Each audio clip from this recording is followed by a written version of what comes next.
Distinguished audience, my name is Simeon Abogorin, a medical student from the State University, on the topic economic hardship, the causes, the effects, and the way out. Well, while I was a little boy, I once asked my mother that, "Mom, how was the economy during your early life?" And she responded and said to me, "Son, things were much better then in our time compared to now. The exchange of commodities and the payment for services were much more profitably affordable compared to now in Kobo."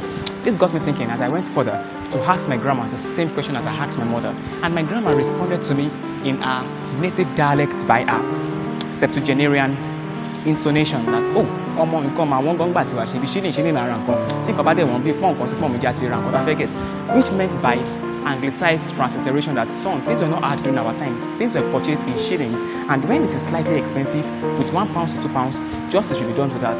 Having heard all this that my mom and my grandma said, I got consternated at the really time-long, horrendous upheaval of social vices, criminal activities, teenage delinquencies, and all of that sort of behavioral aberrances.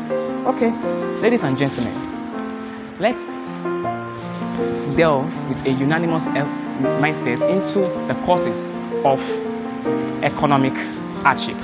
Well, there are a lot of factors that result in the erosion of financial stability of individuals or of a country.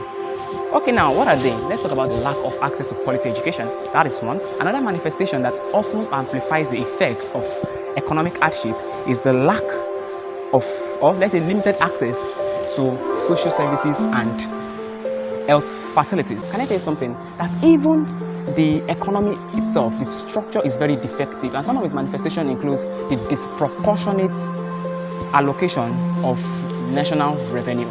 Also, inequality in income realization, and another thing is the regressive taxation system. Okay, now having set the causes of the economic hardship, let's now talk about the effects. More often than not, there is a proliferation of high crime rates as a result of economic hardship in our country, and there is a deterioration of living standards of individuals. You realize that due to this economic hardship, a lot of people have been living in a really deplorable and unspeakable state, and I think you can agree with me about that. So now let's talk about the solutions of economic hardship in the country. Well, the solution of economic hardship is simply by as a result of just reversal of the causes. Once the cause is reversed, then the solution ensues. And what are the causes that I've said earlier on? I said lack of access to quality education. Once there is a provision of better quality education, most often than not, and inevitably, there will be an eradication of economic hardship. Also, I talked about the regressive taxation system. Let's just convert the regressive to progressive. So having a progressive taxation system can help to better our economic state.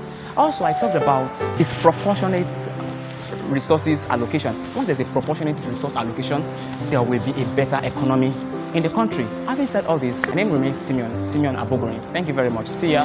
Catch ya later.